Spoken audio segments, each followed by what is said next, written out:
Everyone, last video में हमने budget रेखा के बारे में पढ़ा था। इस वीडियो में हम पढ़ेंगे आय प्रभाव के बारे में, इनकम इफेक्ट के बारे में। सबसे पहले बात करें कि आय प्रभाव होता क्या है। उपभोक्ता की आय में परिवर्तन के फलस्वरूप उसकी मांग पर पड़ने वाले प्रभाव को आय प्रभाव कहा जाता है। यानी इनकम में चेंज होने के परिणाम स्वरूप या इनकम में किसी भी प्रकार का परिवर्तन होने के परिणाम स्वरूप उसकी यानी किसी वस्तु की मांगे जाने वाली मात्रा पर क्या प्रभाव पड़ता है, इसको इनकम इफेक्ट कहा जाता है। आय में परिवर्तन से उपभोक्ता का नया साम्य स्थापित होता है। अन्य बातों के समान रहते हुए आय में वृद्धि होने से उपभोक्ता वस्तुओं की अधिक मात्रा क्रय कर सकता है तथा उच्च संतुष्टि बिंदु के नए संतुलन पर पहुंचता है। इसके विपरीत आय में कमी होने पर वह कम वस्तुओं की मात्रा क्रय कर निम्न संतुष्टि बिंदु पर रहता है, क्योंकि वस्तुओं के सापेक्षिक मूल्यों में कोई अंतर न होने से कीमतों का अनुपात समान रहता है।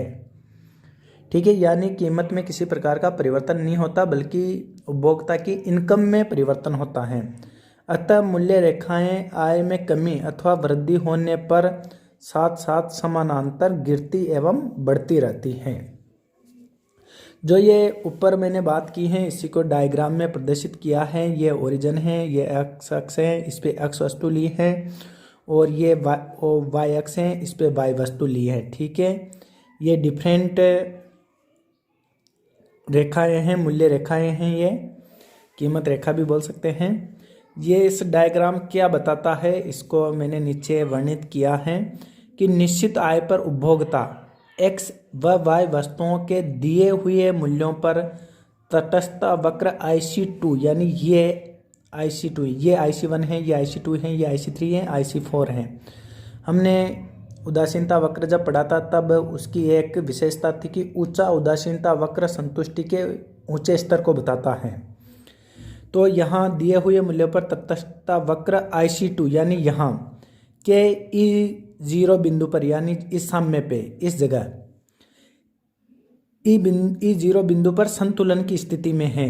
AB मूल्य रेखा तटस्थता वक्र IC2 के E बिंदु पर वस्तु अक्ष और y के संतुलन की मात्रा को व्यक्त करती है।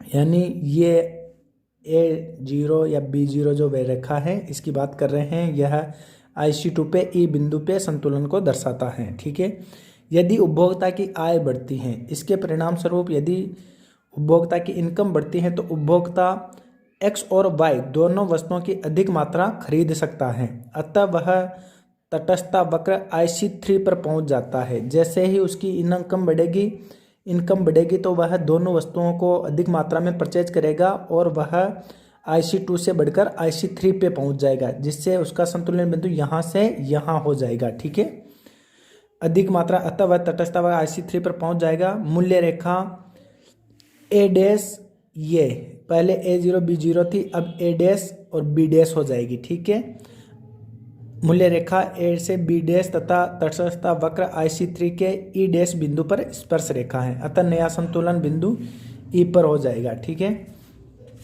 इसके बाद यदि और उपभोक्ता की इनकम बढ़ती है और उपभोक्ता पहले की अपेक्षा अधिक संतुष्टि प्राप्त करेगा। ठीक है, और अधिक आय में वृद्धि होने पर वह IC4 के E बिंदु पर जहां AB मूल्य रेखा स्पर्श रेखा है तथा नया संतुलन होगा E डैश, जो अपेक्षाकृत अधिक संतुष्टि को व्यक्त करता है। यानी जैसे ही पहले बात करें कि यहाँ IC3 है, यहाँ E डैश बिंदु पर इसका संतुलन है। जैसे ही और इनकम बढ़ेगी वह यहाँ से IC4 उदासीनता वक्र 4 पे पहुँच जाएगा और इस बिंदु यहाँ पे उसका संतुलन या अधिकतम संतुष्टि प्राप्त होगी। उसकी कीमत रेखा ये A डैश और B डैश हो जाएगी। ठीक है, तथा जो E4 बिंदु होगा संतुलन का वह अपेक्षाकृत अधिक संतुष्टि को व्यक्त करता है। A डैश B डैश तथा AB मूल्य रेखाएं AB मूल्य रेखा के समांतर रेखाएं हैं, क्योंकि दोनों वस्तुओं की सापेक्षिक मूल्य के अनुपात में कोई परिवर्तन नहीं होता। जो भी रेखाएं हैं, चारों रेखाएं जो हमने बनाई है, यह एक दूसरे के पैरेलल हैं क्योंकि एक्स और वाई वस्तु की कीमत में किसी प्रकार का परिवर्तन नहीं हो रहा। ठीक है।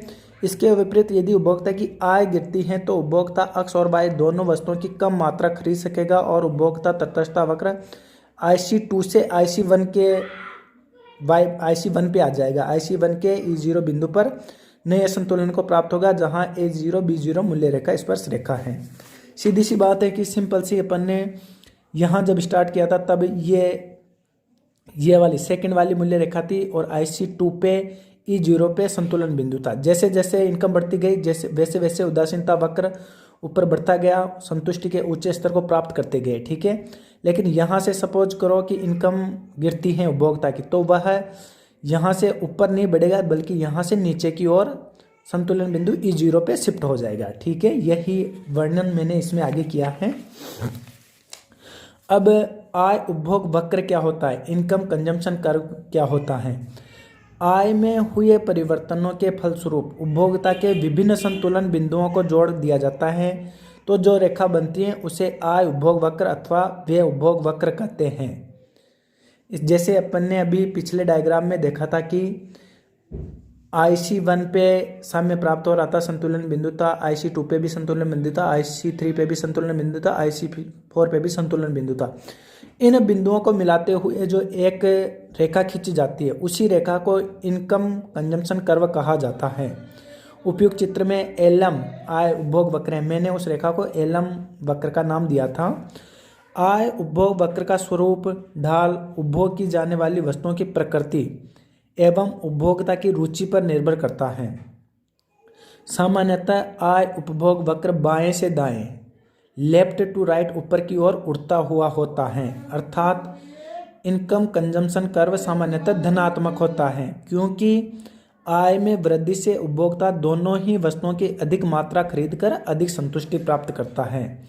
यहाँ डायग्राम को देखें तो डायग्राम को देखने से पता चलता है कि जो ये एलएम वक्र है यह पॉजिटिव स्लोप का है क्योंकि बाएं से दाएं ऊपर उठता हुआ है। यह जो भी संतुष्टि के बिंदु दिखाई दे रहे हैं E0, E0, E dash, E double dash, इनको मिलाते हुए जो संतुलन के बिंदु हैं इनको मिलाते हुए जो रेखा खींची जाती है उसे इनकम कंजम्पशन कर्व कहा जाता है। ये मैंने डेफिनेशन में भी मेंशन किया है। और इसका ढाल ये पूछा जा सकता है कि इनकम कंजम्पशन कर्व का ढाल कैसा होता है, तो ये पॉजिटिव स्लोप का होता है सामान्यतः। यहाँ आगे मैंने स्टार लगा के मेंशन किया है कि ICC का ढाल ऋणात्मक भी हो सकता है जब उपभोक्ता आय में वृद्धि के साथ साथ घटिया वस्तुओं के उपयोग को कम कर बढ़िया वस्तुओं के उपभोग को बढ़ाता है। इससे आय प्रभाव ऋणात्मक हो जाता है। अब यहाँ एक बात है कि घटिया वस्तुएं क्या होती हैं।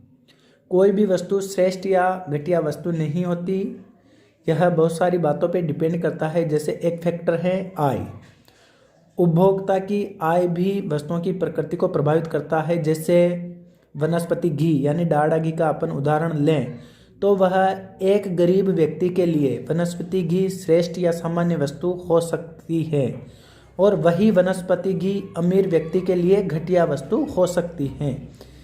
इससे निष्कर्ष निकलता है कि कोई भी वस्तु घटिया या श्रेष्ठ नहीं होती, वह विभिन्न कारकों पे डिपेंड करता है जिनमें मुख्य कारक आय भी हैं, उपभोक्ता की आय भी हैं। ठीक है।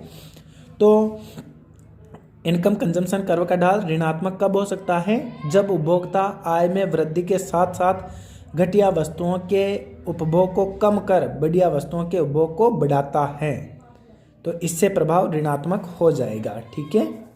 ये अपना आय प्रभाव है मुख्यतः। इसमें से इसकी डेफिनेशंस को लेके क्वेश्चन पूछा जाता है कि इनकम प्रभाव क्या होता है, इसको समझाइए। आय उपभोग वक्र क्या होता है, इसको परिभाषित कीजिए। इनकम कंजम्पशन कर्व का ढाल या स्लोप किस प्रकार का होता है, धनात्मक होता है, ऋणात्मक होता है, या बाएं से दाएं या दाएं से बाएं। इस प्रकार इस टॉपिक में से जो इनकम इफेक्ट हैं इसमें से क्वेश्चंस पूछे जाते हैं। धन्यवाद।